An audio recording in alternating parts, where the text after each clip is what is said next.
озмуни ҷумҳуриявӣ мо бо шумоем бо ташаббуси Кумитаи иҷроияи марказии Ҳизби Халқии Демократии Тоҷикистон бахшида ба 30-солагии истиқлоли давлатии Ҷумҳурии Тоҷикистон миёни кӯдакону наврасон ва ҷавонони имконияти маҳдуд дошта роҳандозӣ гардид.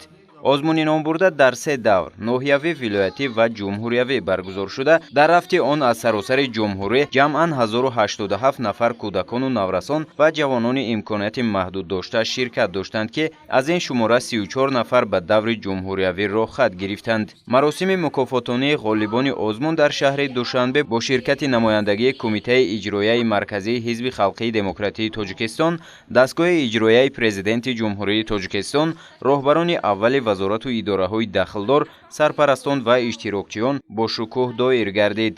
иштирокчиёни озмунро муовини якуми раиси Ҳизби Халқии Демократии Тоҷикистон Азизи Абдуҷаббор Абдуқаҳҳор ва ёрдамчии президенти Ҷумҳурии Тоҷикистон оид ба масъалаҳои рушди иҷтимоӣ ва робита бо ҷомеа Насриддинзода Эмомалӣ сидқан шодбош гуфта, аз онҳо барои нишон додани маҳорати баландашон дар ҳамаи давраҳои озмун ибрози ташаккур намуданд. гуфта шуд ки қишри осебпазири аҳолӣ хоса кӯдакону наврасони маъёб ҳамавақт таҳти ғамхорӣ ва сарпарастии роҳбарияти олии давлату ҳукумат қарор доранд. ташкили ин қабили озмунҳо ва ҷалби кӯдакону наврасони маъёб дар онҳо нишонаи таваҷҷӯҳу боварии давлат нисбат ба маҳорату истеъдоди онҳо буда, дар навбати худ ин кӯдакону наврасон маҳорату дониши хешро оянда баҳри рушду пешрафти ватани азиз сарф менамоянд.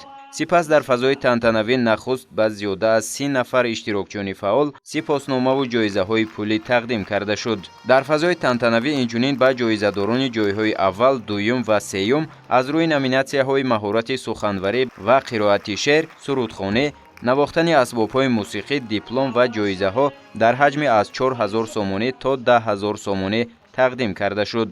ҳамин тариқ тибқи баҳогузории ҳайати ҳакамони озмуни ҷумҳуриявӣ мо бо шумоем Маҷидова Меҳрона аз ноҳияи Рашт дар номинатсияи маҳорати суханварӣ ва қироати шеър, Шанбеев Хушдил аз вилояти Мухтори Кӯҳистони Бадахшон аз рӯи номинатсияи сурудхонӣ ва Ҳасанов Шерзод аз ноҳияи Зафаробод аз рӯи номинатсияи маҳорати навохтани асбобҳои мусиқии халқӣ ва муосир бо ҷойҳои аввал сазовор дониста шуданд. хоҳиш мекунем ба саҳна боло шаванд муовини якуми раиси Ҳизби Халқии Демократии Тоҷикистон Азизи Абдуҷаббор Абдуқаҳҳор, ёрдамчии президенти Ҷумҳурии Тоҷикистон оид ба масъалаҳои рушди иҷтимоӣ ва робита бо ҷомеа Насриддинзода Эмомалӣ ва директори ҷамъияти дорои масъулияташ маҳдуди сарпараст вакили Маҷлиси вакилони халқи шаҳри Душанбе Муродов Маҳмудҷон Амунҷонович зери кафкӯбиҳои пурмавҷи шумо.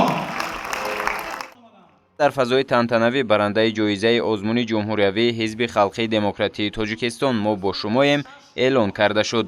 ба ин мақом Шукрона Зоирова аз ноҳияи Абдураҳмони Ҷомеъ сазовор дониста шуд. устоди азиз, дипломи иштирокчӣ ба Шукронаҷон тақдим мегарданд аз ҷониби муовини якуми раиси Ҳизби Халқии Демократии Тоҷикистон. шоҳҷоизаи озмун ва бо камоли эҳтиром хоҳиш мекунем аз директори ҷамъияти дорои масъулияташ маҳдуди сарманзил, муовини якуми раиси Ҳизби Халқии Демократии Тоҷикистон ва ёрдамчии президенти Ҷумҳурии Тоҷикистон оид ба рушди иҷтимоӣ сертификати дараҷаи 1 барандаи шоҳҷоизаи озмуни ҷумҳуриявӣ мо бо шумоем.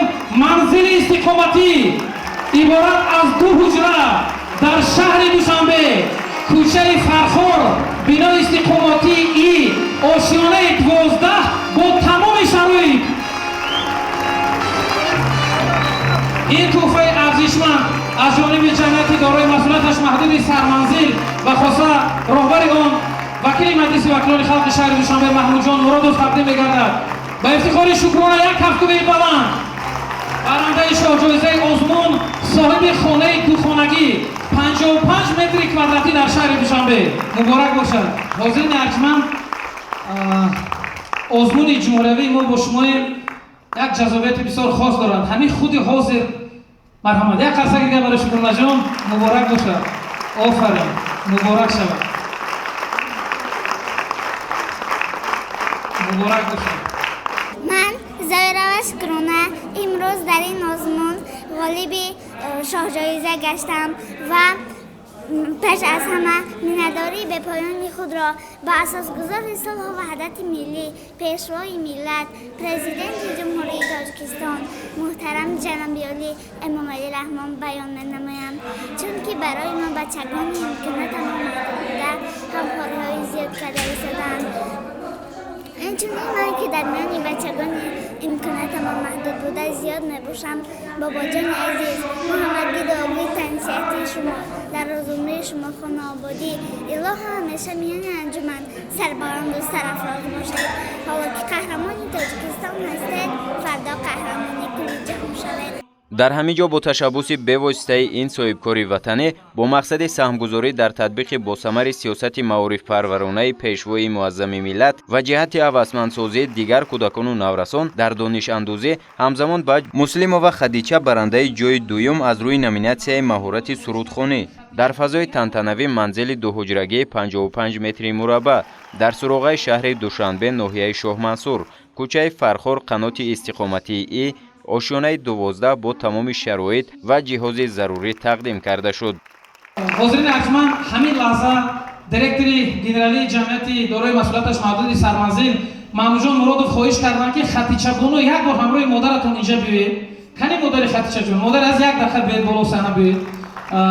محترم محمود جان امان جانویچ چی اعلان دارند؟ این اعلان را یگان نفری ما نمیدونستیم. یگان اعلان سورپرایز بسیار جالب داره. خطیچه جان بیایید مادر شما. خطیچه سلام. من دوره ناز میشناسم. عزیز گرامی، یک دو خانه دیگه به اینها توفه میکنیم.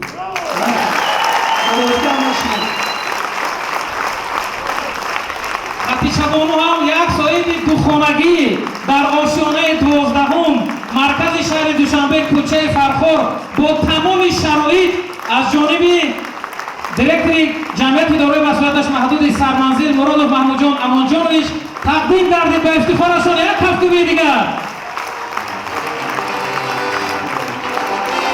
مبارک باشد، مبارک شود، گریه نکنید، مبارک شود، گریه نکنید. من دوستان عزیز، این عشق شادی من است. من هم وقت کوشش کردم در این صحنه برآمده در بین شمایان برآمد کنم و خواستم باعث سربلندی وطن و مادر عزیز باشم. من امروز به‌حد خوشحال هستم. من اولا میخواهم مینداری خود را به شما استادان عزیز و مهربان یکتا برسانم، چون که امروز شما به من کل جهان را سپاریدید. قابل ذکر است که تشکیل این قبیل آزمون‌ها با جلب دایره وسیع خواهشمندان و همزمان این گونه تشبس‌های جوانمردانه صاحبکاران سخاوت‌پیشه در راه دستگیری و هوسمندسازی غالبان آن در مثال وکیل مجلس وکیلان خلق شهر دوشنبه صاحبکار محمود جان مرادوف شایسته تحسین و نمونه پیروی بوده نسل نورس را به آموختن دانش‌های معاصر و صیقل بخشیدن مهارت ایجادی باز هم دلگرم و هوسمند می‌سازد. من شریف محمد از شهر باختر می باشم. در دو دور آزمون سزاوار جای اول شدم. خوشبخت از آنم که با سرود مهارت خویش به دور نهایی راه رفتم. با مقصد تأمین شفافیت در آزمون کودکان و نورسانی که در مکتب‌های کسبی صنعت و موسیقی تحصیل می‌نمایند حقوق اشتراک در آن را نداشتند. دستاندرکاران هدف برگزاری آزمون از دستگیری جوانان لیاقتمند، قشرهای آسیب‌پذیر جامعه، انکشاف قابلیت ایجادی، تحکیم احساس خودآگاهی و خودشناسی و بلند برداشتن ذوق بدیعی کودکان و نورسان معیوب، ارج گذاشتن به ارزش‌های ملی و فرهنگی، تشویق و تبلیغ غایه‌های سازنده حزب و سزاوار استقبال نمودن جشن 30 سالگی استقلال دولتی تاجیکستان ارزیابی کردند.